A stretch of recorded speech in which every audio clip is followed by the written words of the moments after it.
تضيق بنا الدنيا إذا غبتم عنا، وتذهب بالأشواق أرواحنا منا، فبعدكم موت وقربكم حياة.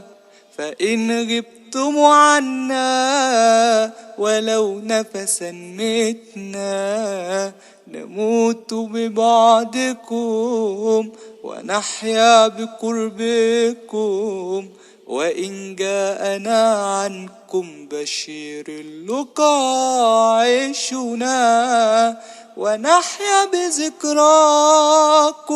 إذا لم نراكم. ألا إن تذكار الأحبة ينعشنا.